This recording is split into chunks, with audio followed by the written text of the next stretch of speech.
Subscribe to Freelancing with Fahad to enhance your freelancing skills. Hit the bell icon so you never miss an update. Hello again. The bias that we will discuss now is the mere exposure effect. And as the name implies, we will use this bias to increase one's exposure. But how we will increase one's exposure? Let me take you back to the history of Germany and United States. Now, you might know this person. The name of this person is Paul Joseph Goebbels. Now, Paul Joseph Goebbels was one of the close companion of Adolf Hitler. Now, you might be thinking that he must be a negative character. Indeed, he is a negative character from history. He was propaganda minister of Hitler, and this term was coined for the first time by Hitler himself, that he was the propaganda minister and he used to work on propagandas.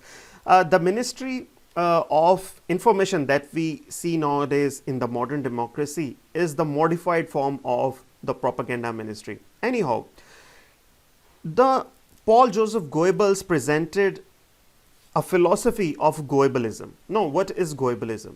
Goebbels used to say that if you want to convert a lie into a truth, just start repeating that lie again and again. Just keep on and on repeating that lie.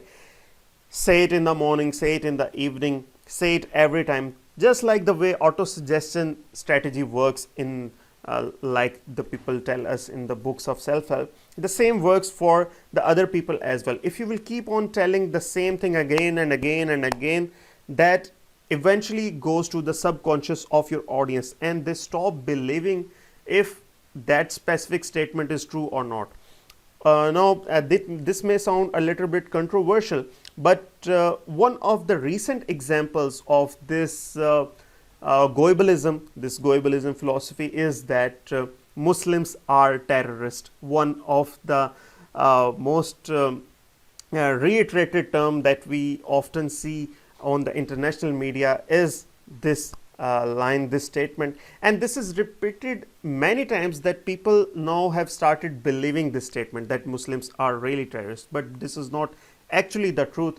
Not all of those are the same. Anyhow, now if you will observe that how you can use this strategy in the field of copywriting, let me take you now back to the history of United States and recall the famous speech of Martin Luther King Jr., the I have a dream speech. I have a dream, I have a dream, I have a dream.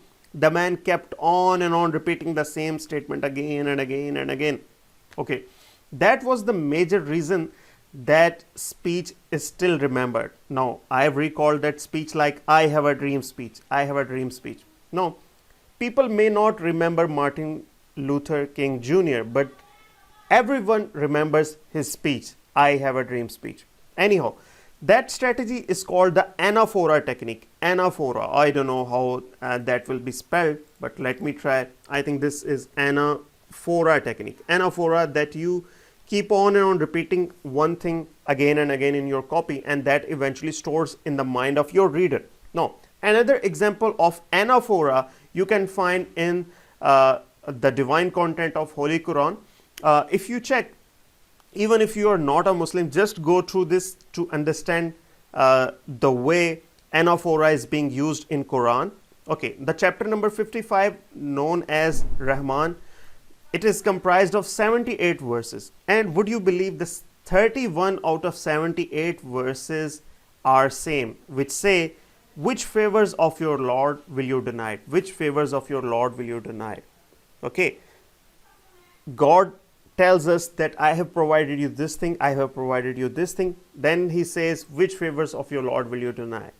Okay, he keeps on and on repeating this statement again and again, and that eventually stores in the mind of the reader. Okay, so the anaphora technique, the mere exposure technique, is extremely effective. One should always try to master it. See you in the next video. Subscribe to Freelancing with Fahad to enhance your freelancing skills. Hit the bell icon so you never miss an update.